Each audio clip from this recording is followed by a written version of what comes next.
geez, I'm trying to test the flow rate of this exhaust fan. Can a fellow have a little privacy?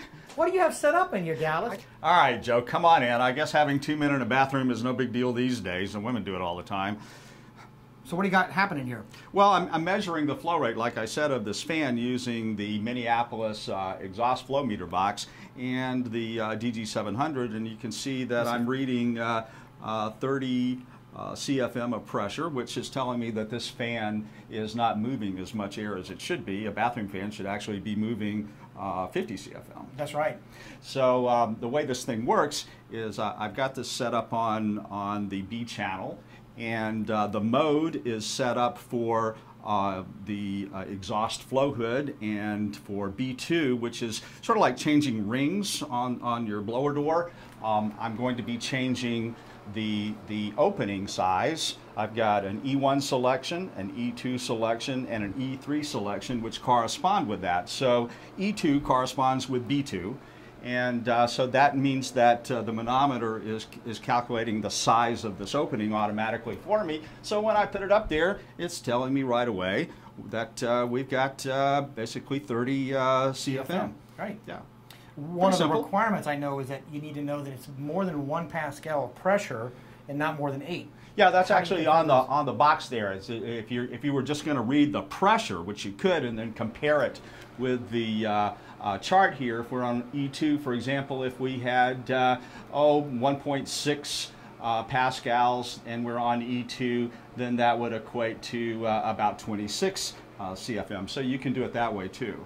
Yeah, one of the challenges I know is some people are below 1 pascal or they're above 8 and they don't know it when they actually do the test. Oh, that's actually a good point. I don't even know what my pressure is because I don't have a hose connected to the A channel at all. So I don't know that I'm actually in the correct pressure range. That's right. So you could be below or could be high. Most people are not, but it's a good thing to know is what's my pressure. One of the things you can do is add a splitter.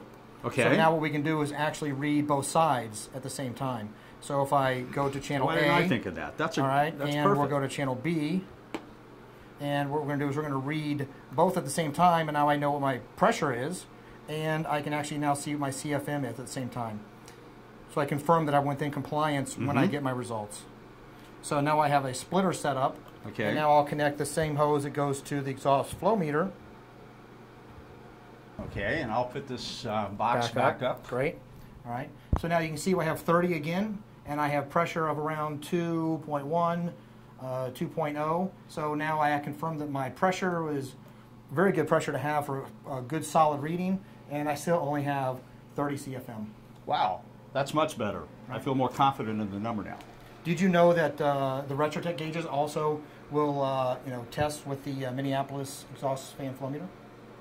So you're telling me that a Retrotec manometer will work with the Minneapolis flow hood box? The flow hood box is an incredible device. I train with it. I recommend it highly. And Retrotec doesn't sell one, so we made sure that their gauge actually will read that device just as though Minneapolis does. Wow. The exact same thing. Show me how that works. All right. So we're going to just disconnect the DG700. All right. And what we'll do is we'll connect a Retrotec device, and I'm going to just pull this hose off of here. Okay. I'll turn that over. This is really important, by the way. People need to know the exhaust flow rate of these exhaust fans. It's required for BPI testing right now. It's also required more and more for code compliance. As we make houses tighter and tighter, making sure that we're managing the moisture with proper fans in bathrooms and kitchens is increasingly more critical. And so most of the programs are requiring that these fans be tested. And as you can see here, this one doesn't cut muster. It's not moving enough air. Just as before, we actually had a tubing on the input to get pressure, and we had a tubing on the input here to give me results. Retrotec is slightly different. I'm going to do the same over here. This is their input for my pressure on channel A, but actually on channel B, I'm actually going to go to the reference. It's a different way that the Retrotec gauges work. So I'm going to go blue and yellow onto the input so or it's reference. usually color-coded there. Yeah, that's right. But this is the reference versus the opposite. So if you do it the same way, it won't give you results. You can actually pick devices, and I can actually pick the exhaust fan flow meter on the selection, and I now just coordinate my openings to that. So you're we're on E2. on E2. E2, Yeah. right? So now I have E2, and now we can read the pressure. So we'll put it up there again, and what do we have? We have 29, all about 30. Okay, so we're getting the same thing. Right. So it's a great way to confirm that I have pressures that are accurate and my results are correct. So either gauge will be able to do this as long as you have them set up correctly and you're actually referencing both sides to confirm that your results are in compliance.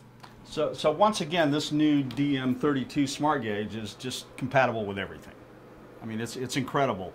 If you don't have a DM32 smart gauge, you need to get one. As we just demonstrated, it works not only with Retrotec products, but it works with Minneapolis products like the flow hood box here. It works with the Minneapolis duct blaster. It works with the Minneapolis blower doors, as well as obviously all the Retrotec equipment. So this is the smart brain that you need in order to power all of your equipment. In fact, most of you guys probably need 4 or 5 of them. So I've got a deal for you.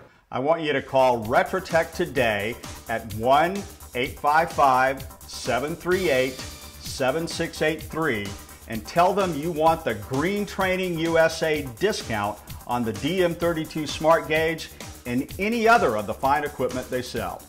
That's 855-738-7683. And don't forget, for all your building science and energy assessment training, visit us at greentrainingusa.com.